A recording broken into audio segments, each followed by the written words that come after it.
Hello friends, Neha એજ્યુકેટરમાં આપનું સ્વાગત છે. આજે હું તમારા માટે લઈને આવી છું આપણા ભારતના ભૂતપૂર્વ વડાપ્રધાન મનમોહન સિંહ વિશેની માહિતી. તમને સૌને ખબર છે કે હાલમાં જેમનું દેહાંત થયું છે, તેમનો સ્વર્ગવાસ થયો છે, તો એમનું યોગદાન કેટલું છે એ હવે બધાને યાદ આવે છે, રાઈટ? કારણ કે જીવતા હતા ત્યાં સુધી તો બધા એમને ભ્રષ્ટ પીએમ કહેતા હતા, પરંતુ મારી દ્રષ્ટિએ સૌથી સારા પીએમ પણ હતા અને એક સૌથી સારા ફાઇનાન્સ મિનિસ્ટર પણ હતા અને એક સૌથી સારા આરબીઆઈના ગવર્નર પણ રહી ચૂક્યા છે. કદાચ આમના કાર્યકાળ જેટલું સરસ રહ્યો છે ને એટલો બીજા કોઈનો નહીં રહ્યો હોય. પરંતુ આપણે કેવું છે કે જે વ્યક્તિ ના હોય ત્યારે એની કદર કરીએ છીએ. એમણે એક બહુ મસ્ત વાક્ય બોલ્યું હતું, ખબર છે? મીડિયાની સામે, history will be a kinder to me than the media. આ વાક્ય એમણે કહ્યું હતું. કદાચ તમને એક્ઝામમાં પૂછાઈ જાય તો તમે લખી શકો છો કે આ વાક્ય કોણે કહ્યું હતું. તો બહુ જ ફેમસ વાક્ય છે કે history will be a kinder to me than the media. કે મીડિયાએ હંમેશા એમની આલોચના જ કરી છે, પરંતુ ઇતિહાસ એવું નહીં કરે. અને આપણે સૌ જાણીએ છીએ હવે કે એમને આપણે વખાણ કરતા હવે થાકતા નથી, એમનું યોગદાન. તો આજે આપણે એનું યોગદાન જ શીખી જોઈ લઈશું કે કેટલા એમણે સુધારા કર્યા છે જે એમના ગયા પછી આપણને સમજમાં આવે છે, રાઈટ? અને સૌથી સારા ફાઇનાન્સ મિનિસ્ટર હતો. અત્યારના ફાઇનાન્સ મિનિસ્ટર, કોઈ પોલિટિકલ કોમેન્ટ નથી કરતી, પરંતુ પોપકોર્ન ઉપર પણ ટેક્સ નાખે છે, શિક્ષણ ઉપર પણ ટેક્સ નાખે છે. તો તમે સમજી શકો છો કે કોણ સારું છે, કોણ ખરાબ છે, રાઈટ? અને તમે સૌ બધા મીમ્સ પણ જોતા હશો આપણા નિમોતાઈના, રાઈટ? તો ચાલો હવે ટાઈમ બગાડ્યા વગર આપણે શરૂ કરીશું. તો તેમનો જન્મ 26 સપ્ટેમ્બર 1932 ક્યાં થયો હતો? પંજાબ પ્રાંત, પાકિસ્તાનમાં, રાઈટ? એમનો જન્મ પાકિસ્તાનમાં થયો હતો, પાકિસ્તાનના પંજાબ પ્રાંતમાં. જ્યારે એ સ્થળાંતર કરીને પછી અહીં આવ્યા.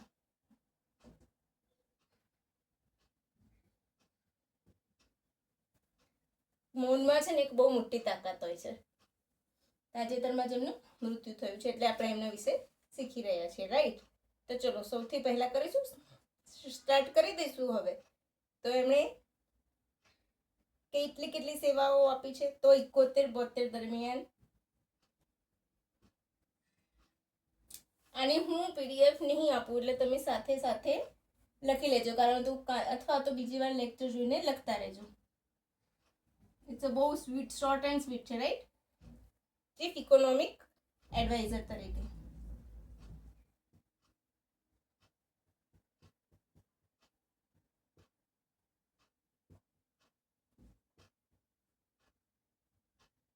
રાઈટ? એમણે ચીફ ઇકોનોમિક એડવાઇઝર તરીકે સેવા આપી હતી. તમને ખબર છે, જ્યારે પૂરો દેશ વિશ્વ મંદીમાં સપડાવવાનું હતું તો આપણે પણ મંદીમાં જ સપડાવવાના હતા, અને જો ગયા હોત તો આપણે વિકાસશીલ દેશમાં આવતા હતા. કદાચ એમણે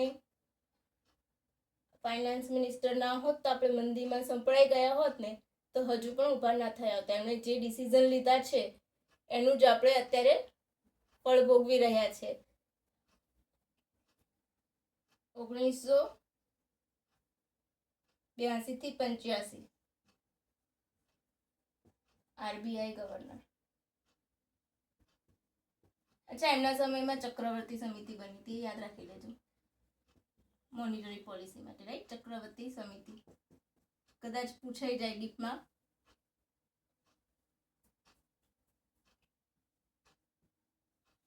રાઈટ? ચક્રવર્તી સમિતિ તેમના સમયમાં બની હતી, બરાબર? કયા નંબરના ગવર્નર હતા? તો 15માં. એમની પહેલા આઈ.કે. પટેલ હતા, રાઈટ? આ 15માં ગવર્નર હતા આરબીઆઈના. પછી સીધું આપણે આવી જઈશું 1991માં નાણામંત્રી. ત્યારે પીએમ કોણ હતા? પીવી નરસિંહ રાવ. એમને છૂટો દોર આપ્યો હતો, રાઈટ?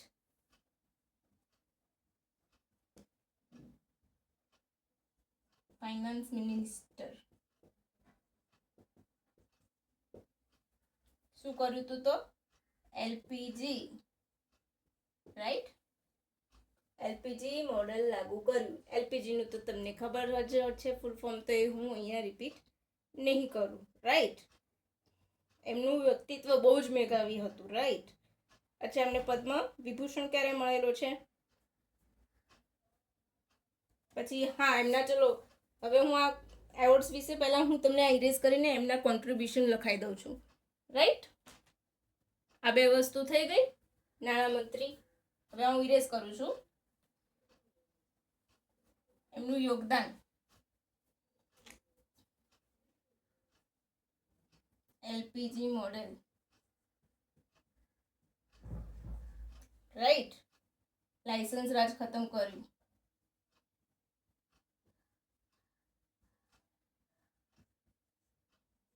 એના લીધે આપણે વિશ્વ સાથે કોમ્પિટિશન કરી શકીએ, રાઈટ. પછી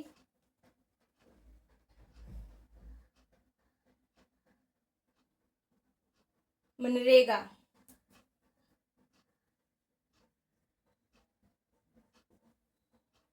રાઈટ. મનરેગા યોજના લઈને આવ્યા ક્યારે? 2005માં. Mahatma Gandhi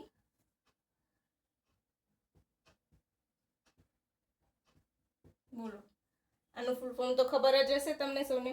Mahatma Gandhi national rural employment guarantee act.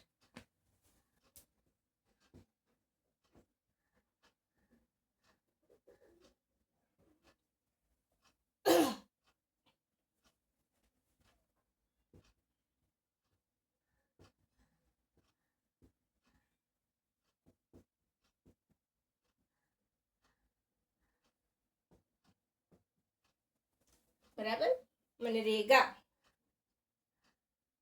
પછી આરટીઆઈ લઈને આવ્યા. RTI, right to information. RTI, right to information.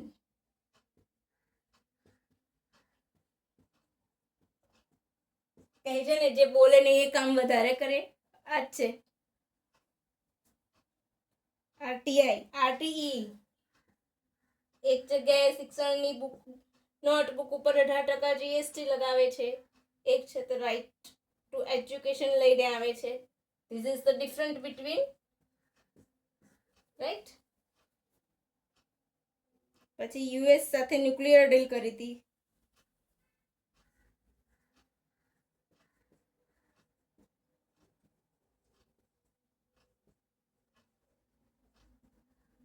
ઐતિહાસિક કહેવાય છે આ કરાર, ખબર છે તમને? એને શું કહેવાય છે?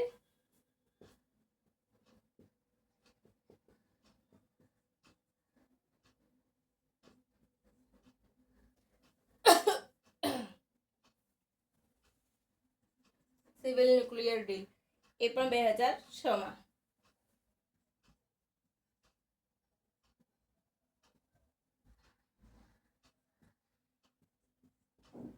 એસએસ લઈ લેજો, બરાબર. પછી ફૂડ સિક્યોરિટી બિલ. કયું બિલ? Food security bill. સૌપ્રથમ ઇન્ટ્રોડ્યુસ એમણે કર્યું હતું.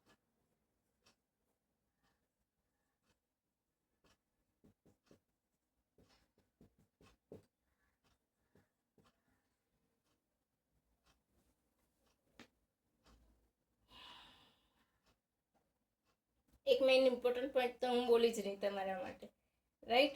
પછી આધાર કાર્ડ.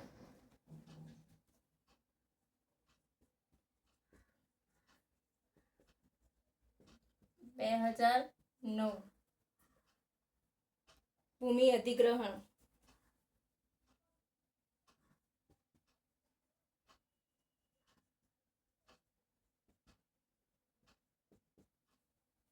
તો એ પણ 2013, રાઈટ. તો આટલા બધા કામ એમણે કરેલા છે એઝ અ પીએમ.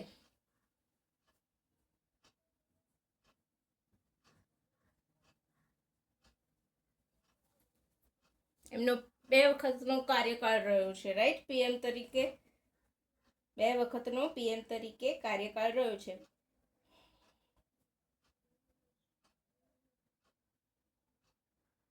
બે 2004માં, યાદ રાખજો. 2004થી 2013 સુધી એમણે 2 વખત પીએમનો કાર્યકાળ રહ્યો છે. કયા નંબરના પીએમ બન્યા હતા? તો 14મા નંબરના.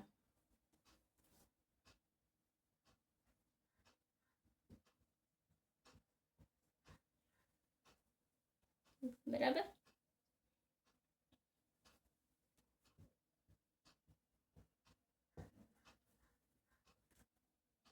હવે એમને મળેલા એવોર્ડ્સ જોઈ લઈશું કે કયા કયા એવોર્ડ્સ મળેલા છે. રાઈટ, ચલો ઇરેઝ કરી લો. પહેલા તો સૌથી પહેલા આપણા ભારતનું સન્માન કયું મળેલું છે? થઈ ગયું ને તમારે?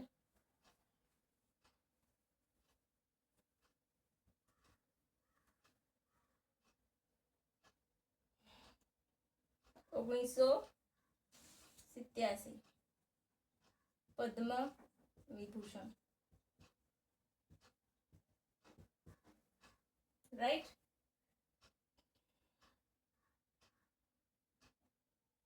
પછી Adam Smith prize of university of Cambridge.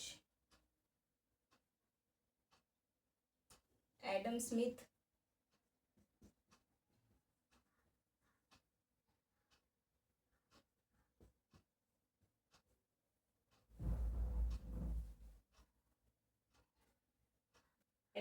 Price મળેલું છે. રાઈટ.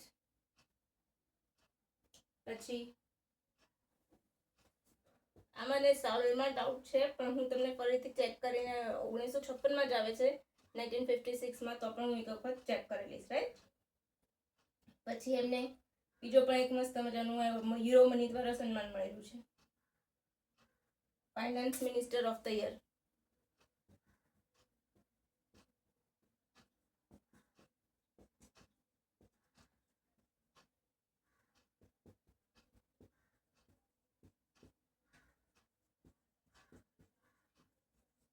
યુરો મની દ્વારા.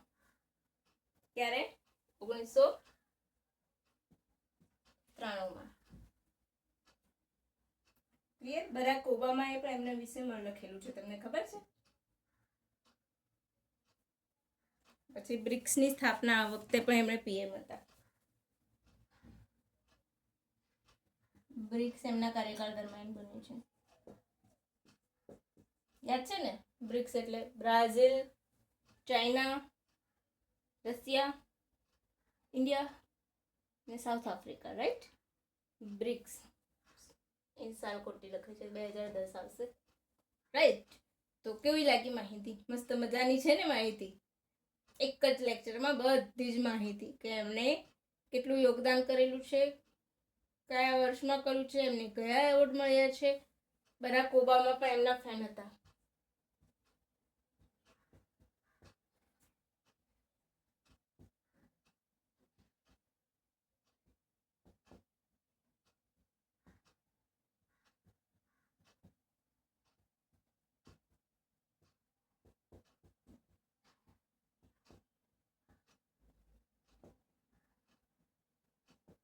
તો તમને ખબર છે ફ્રેન્ડ્સ, એક બહુ જ વ્યક્તિ તરીકે, એઝ અ પર્સન તરીકે પણ એ ખૂબ સારા હતા, અને પીએમ તરીકે પણ એ સફળ સાબિત થયા છે, અને એક ફાઇનાન્સ મિનિસ્ટર તરીકે તો સૌથી બેસ્ટ બન્યા છે.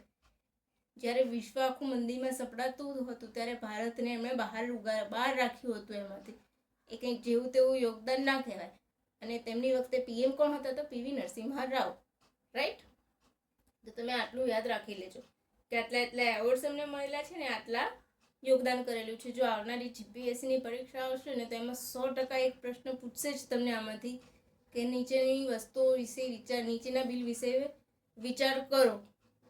મનમોહનસિંહના કાર્યકાળ દરમિયાન નીચેના બિલ વિશે વિચાર કરો. જો એવો પ્રશ્ન પૂછશે તો તમને એના બધા જ બિલ પૂછી લેશે અને પછી પૂછશે. રાઈટ. અને મહત્વનો આરટીઈ, રાઇટ ટુ એજ્યુકેશન, તો ખરેખર બહુ જ સરસ મજાનું કાયદો લઈને આવ્યા છે કે દરેક બાળકને ભણવાનો અધિકાર છે. અને રાઇટ ટુ ઇન્ફોર્મેશન, કે તમે ઇન્ફોર્મેશન માંગી શકો છો. પહેલાં એવું નહોતું. રાઈટ. લાઈક એજ્યુકેશન કેટલું પાવરફુલ હોય છે ને એ હમણાં બતાવે છે કે એજ્યુકેશન ઓલવેઝ પાવરફુલ હોય છે. કદાચ તમે કંઈ કરો કે ના કરો, પરંતુ તમે એજ્યુકેટેડ હશો ને તો તમે તમારી પાસે કેટલા તાકાત છે, તમારી પાસે શું તાકાત છે, તમારા કેટલા અધિકારો છે, એ બધું તમે એજ્યુકેટેડ હશો ને તો જ જાણી શકશો, અને એજ્યુકેટેડ હશો ને તો તમને કોઈ ઉલ્લુ પણ નહીં બનાવી શકે, કારણ કે તમે વાંચીને જોઈ શકશો કે આમાં શું છે, આ વસ્તુમાં શું બતાવી છે. એટલે રાઇટ ટુ એજ્યુકેશન એ કાયદો તો એમનો સૌથી સુપર કુલ સાબિત થયો છે, રાઈટ. ફૂડ સિક્યોરિટી બિલ જે કહે છે તો એ પણ આપણા મૂળભૂત અધિકાર હેઠળ આવે છે, રાઈટ. મૂળભૂત અધિકારો હેઠળ જ આવી જાય છે. તો અમુક કાયદાઓ જે અમુક હક છે મૂળભૂત અધિકાર હેઠળ જ એમણે જે બિલ પાસ કરાયા છે. આધાર પણ એક સરસ મજાનું પગલું હતું એમનું. તો કેવું લાગ્યું ફ્રેન્ડ્સ? મજા આવી ને? તમને નથી લાગતું કે એમને પણ ભારત રત્ન મળવો જોઈએ? કદાચ જે તેલ વેચનારા પણ લઈ જાય છે, આઈ મીન ટુ સે કે સચિન તેંડુલકર જેવી વ્યક્તિ પણ ભારત રત્નની હકદાર હોય છે, તો ખરેખર જે હકદાર હોય છે એ વ્યક્તિને તો મળતો જ નથી. પણ મારું એવું માનવું છે, રાઈટ. અને આ યાદ રાખજો કે પંજાબ પૂછે પણ પંજાબ પ્રાંત કહેવાશે પાકિસ્તાનનું, અને હાલમાં એમનું મૃત્યુ થયું. હંમેશા વ્યક્તિની કદર ક્યારે થાય છે કે મૃત્યુ પામે ને ત્યારે, એ સિવાય એનું કદર થતી નથી. એમનું વાક્ય હતું જે હિસ્ટ્રી